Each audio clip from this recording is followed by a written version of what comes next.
बोला बाळूमामांच्या नावानं चांग भलं. आध्यात्मिकता आणि जीवन या एकाच नाण्याच्या दोन बाजू आहेत.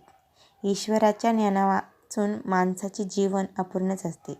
ईश्वराचे ज्ञान असून जर त्याचे कर्म नसेल तर त्याचे जीवन अपूर्ण आहे असे म्हणावे लागेल. ज्ञानावाचून अंध आणि जर ईश्वराचे ज्ञान असूनही कर्म नसेल तर अपंग असे जीवन पूर्ण होऊ शकत नाही. त्याकरिता माणसाच्या जीवनात आध्यात्मिकता व कर्म या दोन्ही बाजू असतील तरच मनुष्याला आपल्या मुक्कामी सुखरूप पोहोचता येते.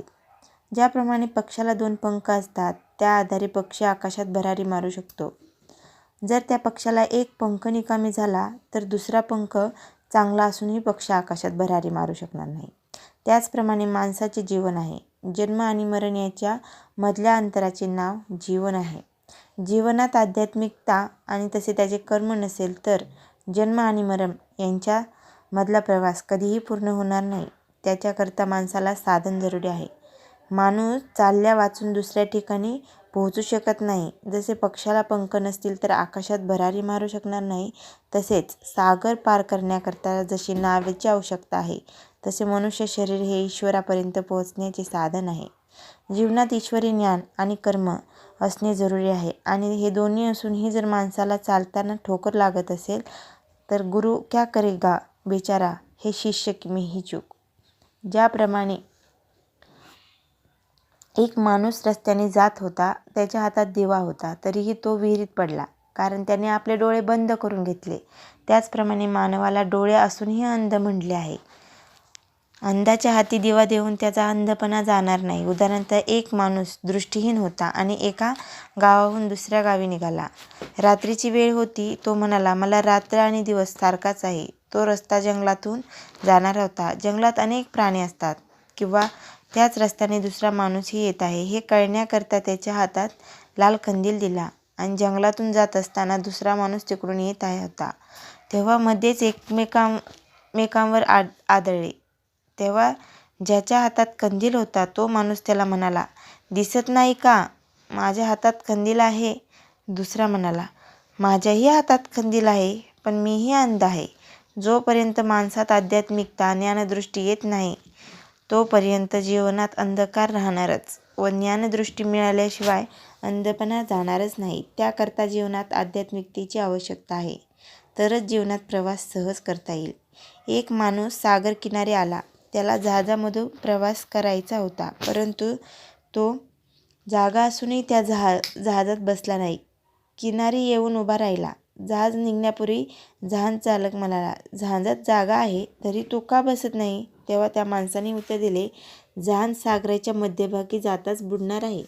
तेव्हा जहाज चालकाने त्याच्या सांगण्याकडे दुर्लक्ष केले. जहाज पुढे जाऊन बुडाले. तेव्हा काही माणसे किनारी आली. त्यांनी त्या किनाऱ्यावरील माणसाला विचारले, हे जहाज बुडणार हे तुला कसे समजले? तेव्हा तो माणूस म्हणाला, जेव्हा मी पाहिले जहाजामध्ये एक कुत्रा होता, एक माकड होते, पुढे पाहिले तर एक उंटही होता. त्यावरून मी विचार केला की जहाज बुडणार आहे. कारण कुत्रा माकडाला बघून भुंकणार, माकड घाबरून पळणार आणि उंटाच्या पाठीवर जाऊन बसणार आणि उड्या मारणार, पळणार. त्यामुळे जहाज हे हेलकावे खात बुडणार. कुत्रा लोभ, माकड मन आणि उंट अभिमान हे जर एका ठिकाणी असतील तर जीवनाची नाव बुडल्याशिवाय राहणार नाही. आध्यात्मिकतेमुळे जीवनात काम, क्रोध, अहंकार हे विकार कधीही जवळ येत नाही. त्यांना ईश्वराची भीती आहे म्हणून भया वाचून भक्ती कधीही होणार नाही. आध्यात्मिकता ही एक विद्या आहे. मानवाला आध्यात्मिकतेचे ज्ञान घेण्याकरता आध्यात्मिकता विद्यामंदिरात सत्संगात जावे लागेल. तरच हे ज्ञान विद्या प्राप्त करून आणि जीवन नौका संसार सागरातून तरून नेऊ. ज्याप्रमाणे अनेक विद्या आहेत, डॉक्टर, इंजिनियर, वकील हे सुद्धा भौतिक ज्ञान आहे. ईश्वरी ज्ञान देणारे समयाचे सद्गुरू महाराज कार्य करीत आहेत. सर्व ज्ञान असून जर ईश्वरी ज्ञान नसेल तर जीवन अपूर्ण आहे. एका नावेमधून बसून 3 माणसे चालली होती. त्यात एक डॉक्टर, दुसरा इंजिनियर, तिसरा वकील होता. तिघांनी नावाड्याची टिंगल करत विचारले, नावाडे दादा, शाळा किती शिकलात? त्याने सांगितले, शाळेत गेलोच नाही. डॉक्टर म्हणाले, तुझे 4 आणे जीवन वाया गेले. इंजिनियरने विचारले, तू लग्न केलंस का? त्याने सांगितले, नाही. इंजिनियर म्हणाले, तुझे 8 आणि जीवन वाया गेले. वकिलाने, तू काही धन जमा केलेस का? त्याने सांगितले, नाही. वकील म्हणाले, तुझे 12 आणि जीवन वाया गेले.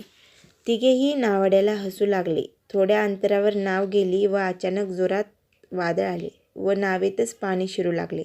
तेव्हा नावाडी तिघांना म्हणाला, तुम्हाला पोहता येते का? तर तिघेही नाही म्हणाले. नावाडी म्हणाला, तर तुमचे संपूर्ण जीवनच वाया गेले. माणसाची ही गती अशीच आहे.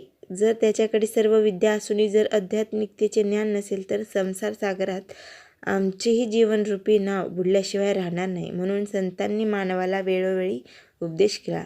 बुडते हे जन न देखावे डोळा, म्हणून कळबळा येत असे. किती वेळा जन्मा यावे, किती व्हावी फजिती.